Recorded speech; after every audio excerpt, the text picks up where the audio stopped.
Sobat RTV, permasalahan utang piutang yang berujung terbunuhnya penagih utang di Tangerang Selatan, serta peristiwa penyekapan dengan korban seorang ibu yang tak sanggup melunasi utangnya di kota Tangerang adalah fenomena yang ternyata masih ada di sekitar kita. Fenomena ini akan dijelaskan lebih lengkap oleh kriminolog dan pengamat sosial dalam segmen berikut ini yang sekaligus menutup perjumpaan kita kali ini. Tetap saksikan program Turn Back Crime setiap Senin pukul 23 waktu Indonesia bagian Barat hanya di RTV. Saya Ratno Ayu, salam Turn Back Crime, menumpas kejahatan.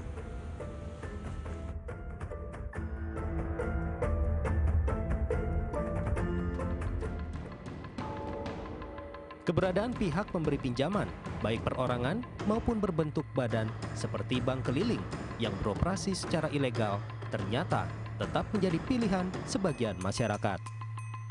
Mereka menganggap bahwa pihak pemberi pinjaman, meski menjalankan praktik rentenir dengan bunga tinggi dan berlipat-lipat, menjadi solusi atas persoalan ekonominya. Nasabah seolah tak ada pilihan untuk mendapatkan uang dalam waktu cepat dan mudah, meski harus mengambil resiko jika tak sanggup membayar pinjaman. Baru-baru ini, peristiwa tragis menimpa salah seorang penagih utang bernama Simamora Siregar. Ia tewas di tangan nasabahnya, Cucu Samsudin, usai terlibat cekcok saat menagih utang sebesar Rp350.000 di rumah kontrakan pelaku di wilayah Serua, Ciputat, Tangerang Selatan, Banten.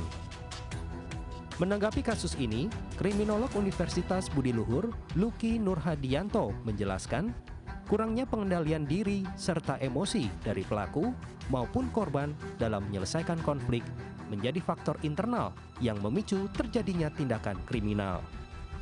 Luki Nurhadianto juga menyebut duel maut antara pelaku dengan korban masuk dalam kategori kejahatan situasional.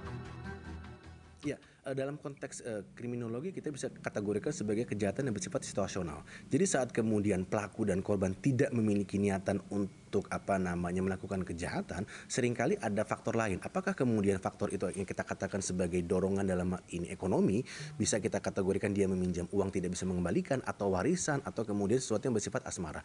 Yang kedua adalah saat kemudian baik masing-masing pelaku dan korban terstimulus. Nah, ini kemudian yang mempengaruhi apakah kemudian stimulus tersebut mempengaruhi ketahanan diri dalam hal ini internal atau eksternal, dan dalam konteks pembunuhan yang dilakukan di Serua tersebut memang terdapat stimulus yang bersifat eksternal, dalam hal ini lebih dominan daripada kemudian yang bersifat internal.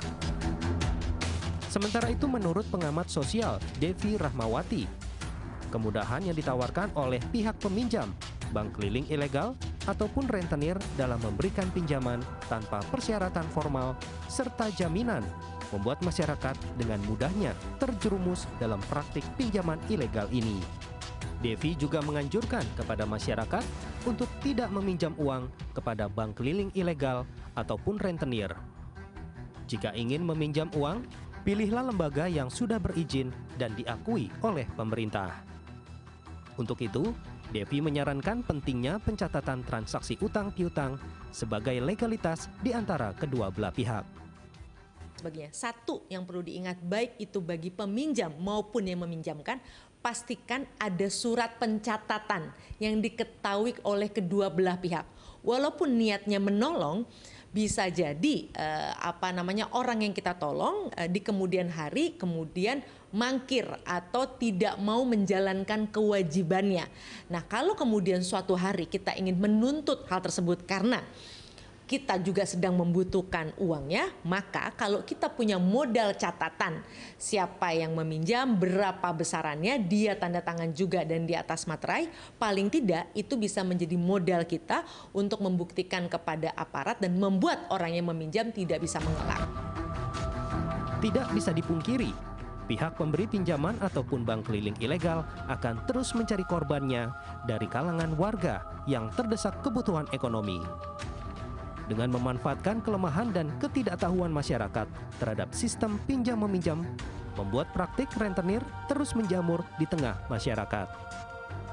Kondisi ini tentu harus diwaspadai karena praktik utang piutang yang menjerat nasabahnya berpotensi menimbulkan konflik yang bisa berakibat pada tindakan pidana. Dari Jakarta, Salsabila Alkatiri, Paryanto, dan Ricky Rusdiana, Tunbreak Crime, RTV.